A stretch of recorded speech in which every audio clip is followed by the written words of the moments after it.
பெரம்பூரில் உள்ள மாநகராட்சி பள்ளிக்கு கொண்டுவரப்பட்டது ஆம்ஸ்ட்ராங்கின் உடல். பகுஜன் சமாஜ் கட்சி தொண்டர்கள், பொதுமக்கள் இறுதி அஞ்சலி செலுத்த ஏற்பாடு.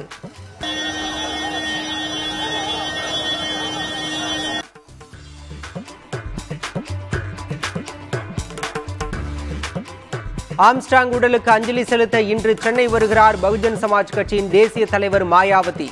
பெரம்பூர் முழுவதும் காவல்துறையினர் பலத்த பாதுகாப்பு.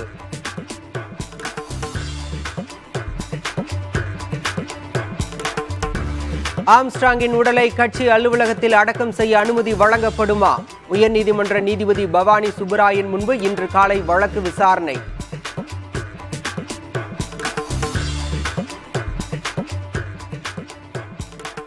ஆம்ஸ்ட்ராங் கொலை வழக்கில் கைதான 8 பேருக்கு 15 நாட்கள் நீதிமன்ற காவல்.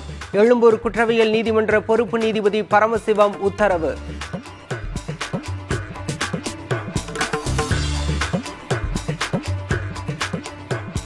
ஆம்ஸ்ட்ராங் கொலை தொடர்பாக மேலும் 3 பேரை பிடித்து காவல்துறை விசாரணை. ஏற்கனவே கைதானவர்கள் உண்மையான குற்றவாளிகள்தான் என வடக்கு மண்டல கூடுதல் காவல் ஆணையர் பேட்டி.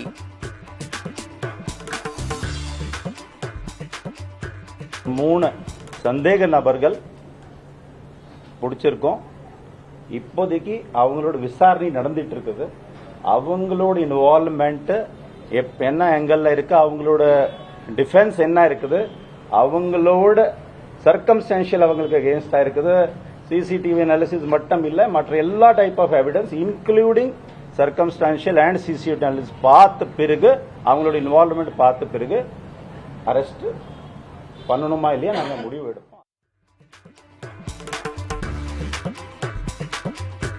கடலூரில் பாமக பிரமுகர் சிவசங்கருக்கு அரிவாள் வெட்டு.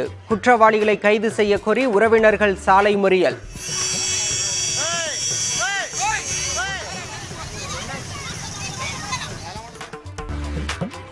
நாளை மணிப்பூர் செல்கிறார் எதிர்க்கட்சித் தலைவர் ராகுல் காந்தி. நிவாரண முகாம்களில் தங்க வைக்கப்பட்டுள்ள மக்களை சந்திக்க திட்டம்.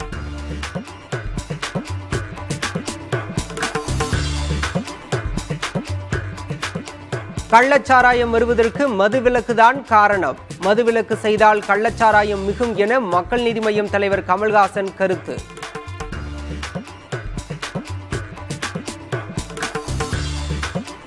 ஜிம்பாப்வே அணியுடனான முதல் T20 போட்டியில் இந்திய அணி தோல்வி. உலகக்கோப்பை வெற்றியை தொடர்ந்து நடைபெற்ற முதல் போட்டியில் ஷாக் கொடுத்த இந்திய இளம்படை.